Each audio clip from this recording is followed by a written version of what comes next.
Hello dear students, मैं राकेश कुमार और आप देख रहे हैं राजस्थान डिजिटल स्कूल। आज की कक्षा 7 के गणित के लिए है और पाठ नंबर 1 हमारा चल रहा था पूर्णांक। तो प्रश्नावली हम 1.1 और 1.2 अब तक कर चुके हैं। ये हमारी तीसरी है प्रश्नावली 1.3 और इसमें कुछ एक नियम है वो हम पहले पढ़ेंगे, उसके बाद में इसके पाठ वो प्रश्नावली के प्रश्न हैं वो करेंगे हम। तो सबसे पहले हमें इस प्रश्नावली के लिए 3, 4 या 5 पॉइंट है वो समझने होंगे। गुणन में वृत्तता, ठीक है।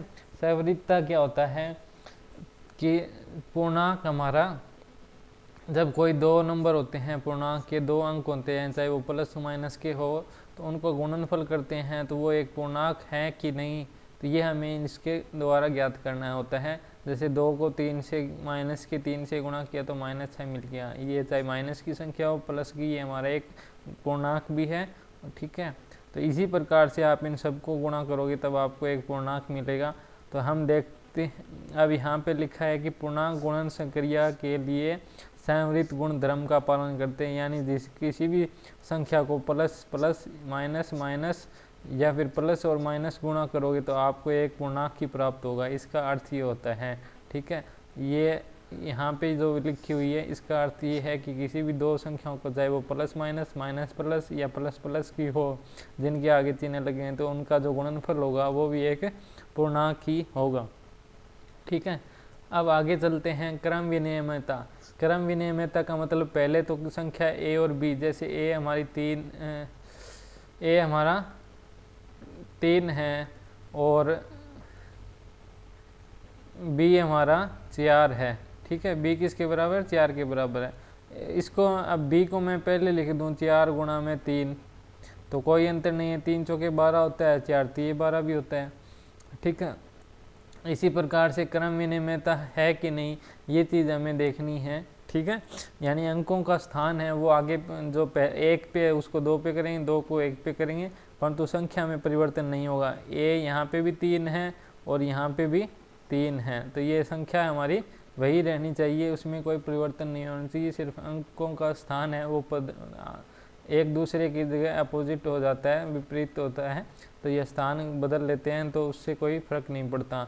इसलिए पूर्णांकों में गुणन की क्रम विनियमितता का नियम होता है। यहाँ पे हम उदाहरण से देख सकते हैं। ये देखो, 5 को -4 से गुणा किया तो माइनस का 20 आया, क्योंकि दो विपरीत चिन्ह आएंगे तो हमेशा ऋणात्मक मान होता है। अगर दो समान चिन्ह आएंगे, मैंने प्रश्नावली 1.2 में भी बताया था ये बात अच्छे से, एक पेज पे, तो आप वहाँ से 1.2 को देख सकते हो किस प्रकार से गुणन होता है। अब यहाँ पे मैंने क्या किया था, पहले 5 है, फिर -4 गुणा किया। अब मैंने -4 यहाँ पे पहले रखा है और 5 है वो दूसरी जगह रखा आपकी पाठ्य पुस्तक में, तो यहाँ पे उत्तर हमारा क्या आ रहा है? -20। फिर भी तो आ रहा है, यहाँ पे भी -20 है।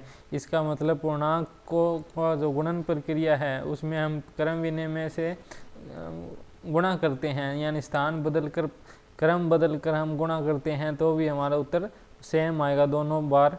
तो ये हमारा क्या है, 5 गुणा 4 माइनस और -4 गुणा 5, ये दोनों संख्याएं बराबर होती है। इसी प्रकार से ये सारे सवाल हैं, ये सिर्फ हमें समझने के लिए दिए गए हैं। ये देखो यहाँ पे दिया है 8 और -3 दिया है। अगर इसको मैं -3 गुणा में 8 लिखूँ तो कोई अंतर नहीं है, क्योंकि माइनस का 24 ही आना है, यहाँ पे भी माइनस का 24 ही आना है, ठीक है। तो ये बात हमें बता रहा है कि उत्तर समान आए तो गुणन प्रक्रिया में भी क्रम विनिमय होता है पूर्णांकों के लिए।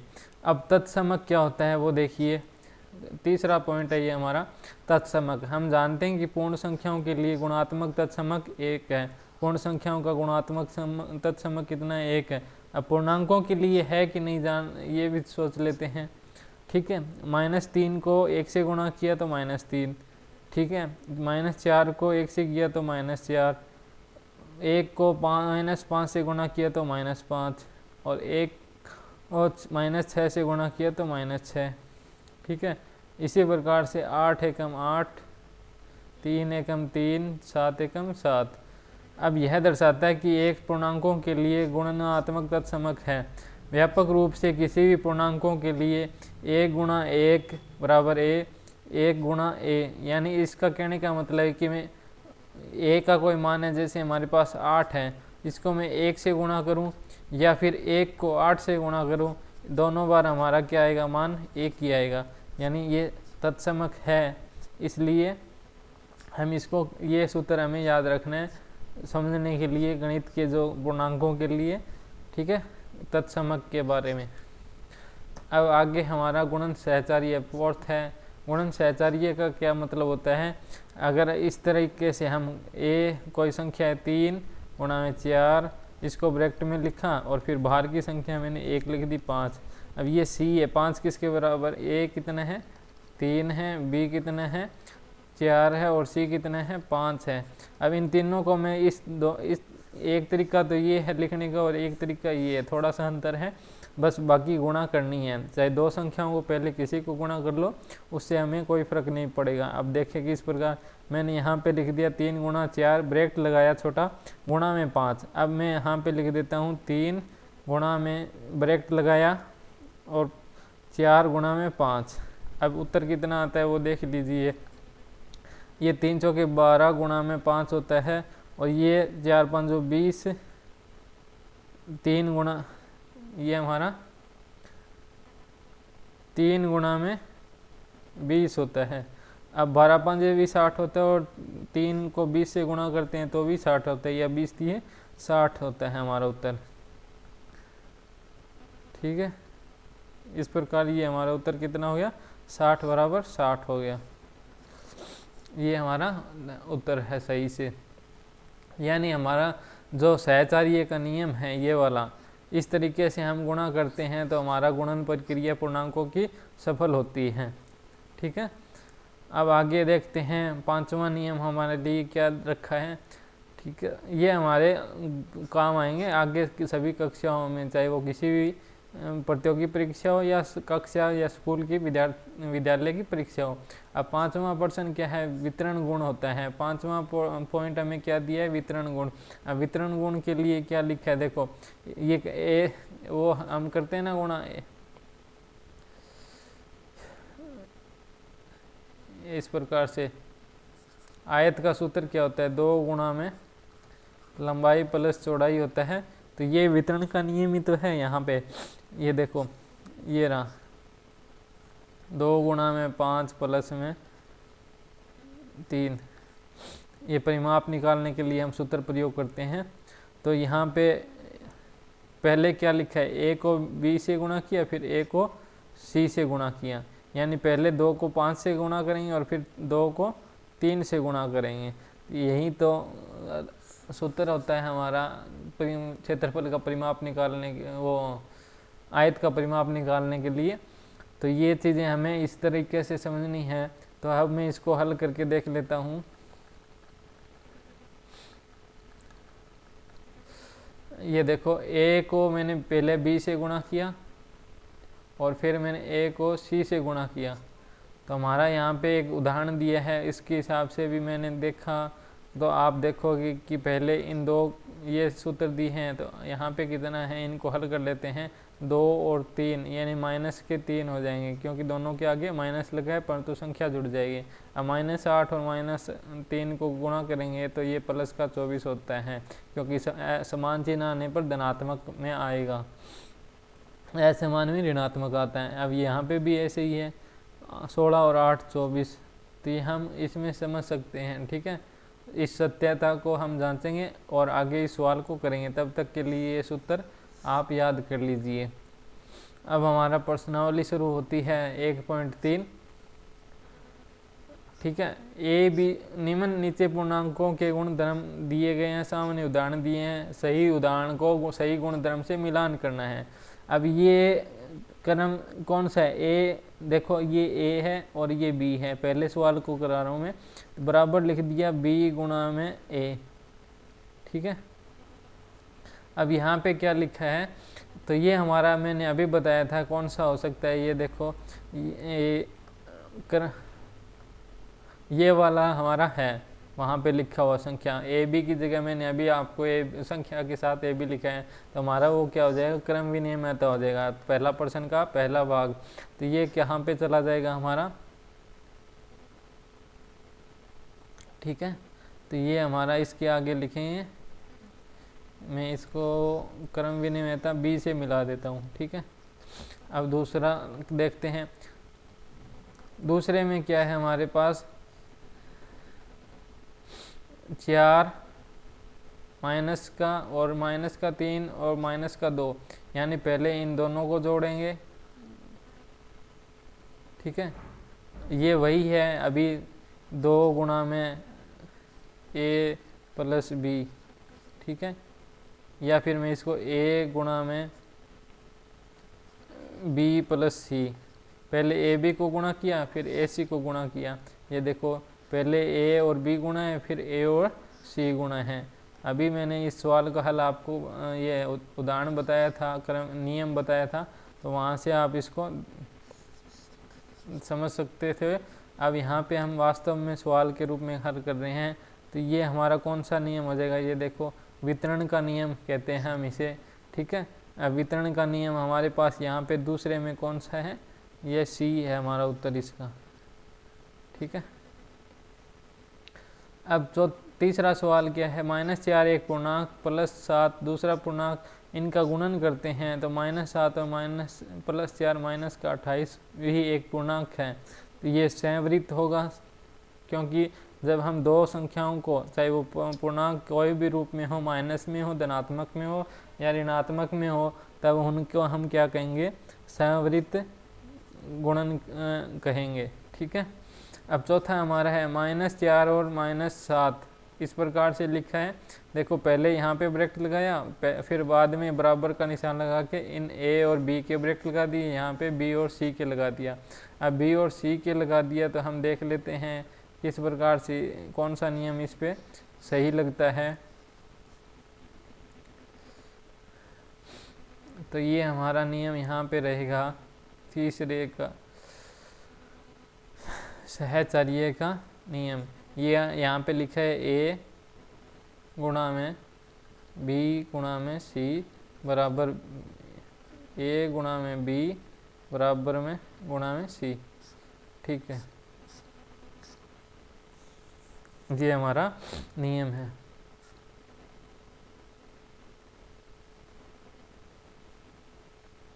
अब आगे हम बात करते हैं दूसरे प्रश्न के लिए।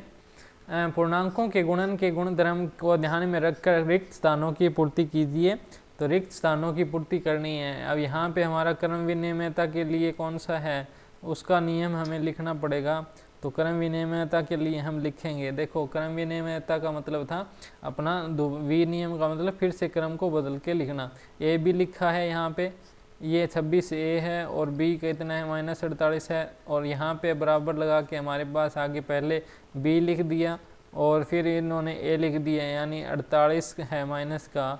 इसके आगे हम अब क्या लिखेंगे, ए तो लिखेंगे, तो हमारा क्या हो जाएगा, यहाँ पे आंसर 26 हो जाएगा। ये लिखना था हमें 26। ठीक है, अब हमारा दूसरा प्रश्न करके देखते हैं। दूसरा प्रश्न में हम देखते हैं सहचार्य वितरण का नियम है, यानी ए गुणा में बी प्लस सी। ठीक है, अब इसका मतलब है कि पहले ए गुणा में बी लिखूं, फिर प्लस लिखूं, फिर ए को फिर से गुणा करूं किससे, सी से गुणा करूं, सी से। ठीक है, जैसे हम आयत के परिमाप में गुणा करते हैं, क्षेत्रफल वो परिमाप निकालने के लिए लंबाई और चौड़ाई को 2 से, वही सूत्र है एक तरीके से वितरण का नियम। तो वितरण के नियम में हम यहाँ पे ए और सी को गुणा करेंगे। तो पहले मैंने 6 और 2 को गुणा किया ए बी के लिए, अब ए और सी को लिखना है। तो ए तो हमारा लिखा हुआ है, ये वाला तो -6 लिखा हुआ है। अब यहाँ पे हम लिखेंगे -1।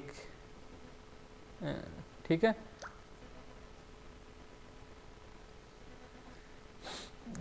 अब ये है दूसरा सवाल। अब तीसरा हल करते हैं। यहाँ पे हमें क्या दिया है, देखो 100 गुणा में बड़ा ब्रैकेट छोटा ब्रैकेट -4 गुणा में -52 छोटा ब्रैकेट बड़ा बराबर में क्या हो जाएगा, 100 गुणा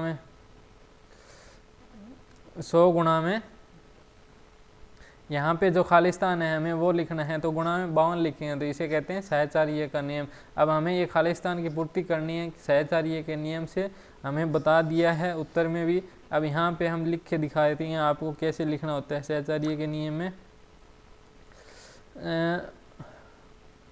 देखो मैंने पहले इन दो को ब्रैकेट लिया था, a गुणा में b गुणा में c, ठीक है, इस प्रकार से लिखा है। अब मैंने यहाँ पे पहले a गुणा में b इसको ब्रैकेट में लिया है, ठीक है, और फिर गुणा में c लिख दिया, बस यही किया था। अब मेरे को ये b लिखना है, क्या लिखना है, b लिखना है, तो b क्या है हमारा -4 है, तो ये मैंने लिख दिया है, बस इतना ही होता है, ठीक है।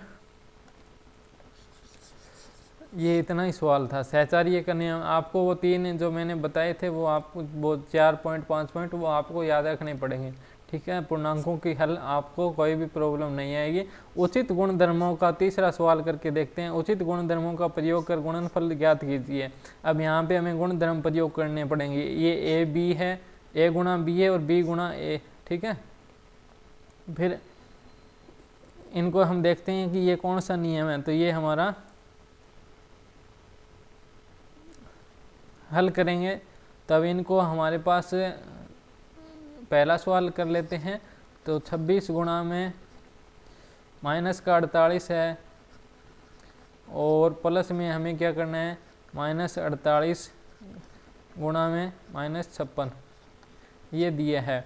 अब इसको हम सरल तरीके से गुणा करें तो क्या होगा, इसमें हमें एक चीज़ दिख रही है, क्या दिख रही है कि यहाँ पे इस इतने सवाल में भी, ठीक है, इतने सवाल में भी हमारा और इतने सवाल में भी दो जोड़ी है, पर इसमें एक संख्या क्या है -48 कॉमन है। अब हम इसको क्या लिखेंगे, -48 को बाहर लिखेंगे, कॉमन ले लेंगे कॉमन। तो अब इसको गुणा करेंगे तो ये हमारा ए वो क्षेत्रफल आयत परिमाप वाला सूत्र लग जाएगा, बन जाएगा हमारा। तो यहाँ पे हमारा ये 26 आ जाएगा और ये हमारा रह जाएगा प्लस माइनस, ये माइनस का 56 यहाँ पे हम लिख लेते हैं। ये हमारा सवाल बन जाएगा। यानी 48 दो बार, इसको दो बार लिखने की ज़रूरत नहीं है, मैंने एक बार लिखा। सूत्र क्या था, a गुणा में b प्लस या माइनस c, जो भी हमारा बनता है, ठीक है। ये सूत्र का हमने प्रयोग किया है और ये हमारा यहाँ पे बन गया। अब आगे हम इसको हल करते हैं। तो -48 गुणा में 56 में से 26 घटाएंगे तब हमारे पास बचेगा -30, क्योंकि माइनस की संख्या बड़ी है तो -30 लिखेंगे। अब -30 और -30 गुणा करते हैं तो जब दो धनात्मक दो समान संख्या या हो तब चिन्ह क्या होंगे, धनात्मक हो जाएंगे। तब हमारा ये एक ऑटोमेटिक प्लस बन जाएगा। पर 48 ये कितना होता है वो लिख देंगे 0, 8 3 24 और 3 चौके 12 और 2 14। हमारा उत्तर कितना आ जाएगा, 1440 उत्तर आ जाएगा। तो इस प्रकार से हमने इनको गुणा किया है और हल किए हैं। तो ये हमारा पहला सवाल था। अब तीसरा सवाल तीसरे का दूसरा सवाल करेंगे और इसको मैं रफ कर देता हूँ। अगर थोड़ा बाई चांस रह गया तो वो बैकवर्ड करके देख ले और स्नैपशॉट भी ले सकते हैं। अब दूसरे सवाल में क्या है, 8 गुणा 78 लिखा है और -1/25 लिखा है, यानी 8 गुणा में 78 और गुणा में माइनस का 125, ठीक है। अब इसको हल करेंगे तब हमारे पास क्या होगा, देखते हैं।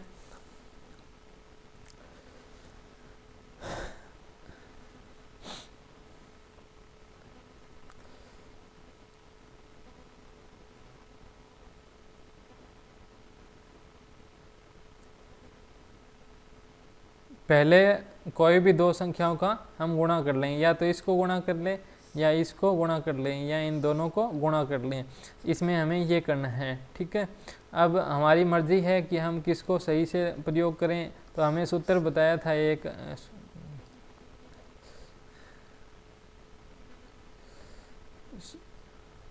सूत्र बताया था अभी पिछले। तो हम देखते हैं, सबसे पहले हमारा गुणन सरल हो इसलिए 25 का 8 का पाड़ा हमें याद रहता है तो हम 108 और गुणा में 125 कर लेंगे, ठीक है। उसके बाद में हम करेंगे 78 को गुणा, हमारा यही बचा। अब इसको हमें पता है कि 25 8 कितना होता है,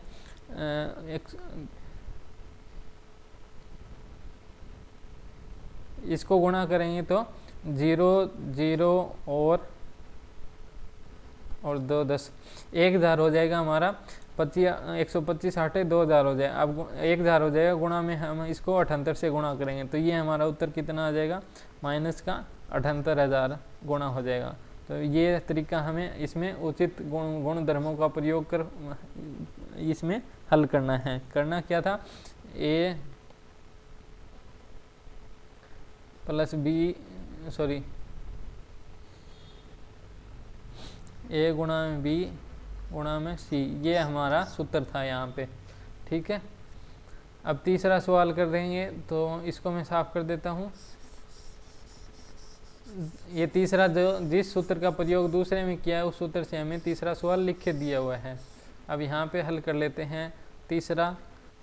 तो यहाँ पे हमें हल करने के लिए यहाँ पे लिखा हुआ है 9 गुणा में 50 माइनस का 2, ठीक है। अब हमें क्या समझाया था उसमें कि इसको गुणा करेंगे और इसको गुणा करेंगे। अब हम आसानी से इसको गुणा कर सकते हैं, ए को बी से फिर ए को सी से। ये हमारा 9 क्या है, 9 क्या है, ए है, गुणा में ब्रैकेट में बी माइनस सी। अब ये हमें संख्या दी है, अब इसको इस ए से बी से गुणा करनी है हमें पहले, तो वो हम कर लेते हैं। तो ए 9 है, 9 गुणा में 50, फिर माइनस करेंगे बी 9 गुणा में 2, ठीक है। अब हम दोनों संख्याओं को गुणा कर लेते हैं, 5 9 45 होता है और 0 हमारी एक अलग से लग जाएगी इसके साथ जो बची हुई थी। 9 दूनी कितने होते हैं, 18 होते हैं। अब इसको और सरल करेंगे तो 450 में से माइनस करेंगे तो 18 432 आ जाएगा, ठीक है। ये हमारा आंसर हो गया, सिंपल सा है। बस गुणन के जो 5 उत्तर हमने इस पाठ में पढ़े हैं और जो क्रियाएं पढ़ी है सहचार्य का, क्रम विनिमयता का, वो आपको ध्यान होना चाहिए। अब मैं तीसरा सवाल यहाँ पे कर दिया, अब चौथा यहाँ पे लिख देता हूँ। ये लिखा है कि 999 गुणा में 45। अब हमें इसको सरल तरीके से हम करना चाहें तो हम क्या कर सकते हैं, ये इस तरीका का सूत्र जो हमें दिया है, ए गुणा में बी माइनस सी लिख सकते हैं या ए माइनस बी गुणा में सी लिख सकते हैं, ठीक है। अब लिखेंगे किस प्रकार इसको, वो मैं इसको बता देता हूँ। सरल करने का तरीका होता है कई, वो आपको धीरे खुद भी बनाने पड़ेंगे। यहाँ पे 1000 में से हम लिख देंगे 1, तो ये हमारा किसके बराबर है, ये सोचो 999 के बराबर ही तो है। 1000 में से हम 1 घटाएंगे तो 999 के बराबर है। अब इसको गुणा करते हैं किससे, 45 से, तो हमारी गुणन प्रक्रिया आसान हो जाएगी। हम 1 तो 999 को लगे रहें कि पहले 5 से गुणा करेंगे, फिर 4 से गुणा करेंगे, 5 9 45, 9 चौक 36, ऐसे गोलमाल होती रहेगी। या तो हासिल भूल जाएंगे या कुछ और भूल जाएंगे। अब सिंपल सा है, क्या है कि यहाँ पे हमारे 3 0 हैं तो 3 0 लिखी, ठीक है। और 45 से कम 45 होता है तो मैंने वहाँ लिख दिया। अब आगे माइनस था 1000 के और 1 के बीच में, तो माइनस लगाया। अब 45 को मैंने 1 से गुणा किया तो 45 लिख दिया, बड़ा सिंपल हुआ। अब 45,000 में से 45 घटाते हैं तो क्या बचेगा हमारा, ये बचेगा 5, यहाँ पे हासिल लिखी, 10 में से गए 5 बच गए, यहाँ 9 बचे, 9 में से 4 गए, फिर से 5, यहाँ पे 9 बचा तो 9 लिखा, यहाँ पे एक हासिल ले ली थी 5 में से इधर तक तो 4 बच गया और ये हमारा 4 बच गया। बस सिंपल सा तो है, आसान है। बस आपको थोड़ी सी ध्यान से और मेहनत से ये 5 सूत्र याद करके कोई भी इस तरह के क्रम पूर्णांकों से हम संबंधित अंक हैं उनको हम हल कर सकते हैं, सवालों को हल कर सकते हैं। ये था अब तक का तीसरा सवाल। अब आगे चौथे सवाल की तरफ बढ़ते हैं और हमें यहाँ लिखना है सही गलत बताइए, गलत कथनों को सही करके लिखे।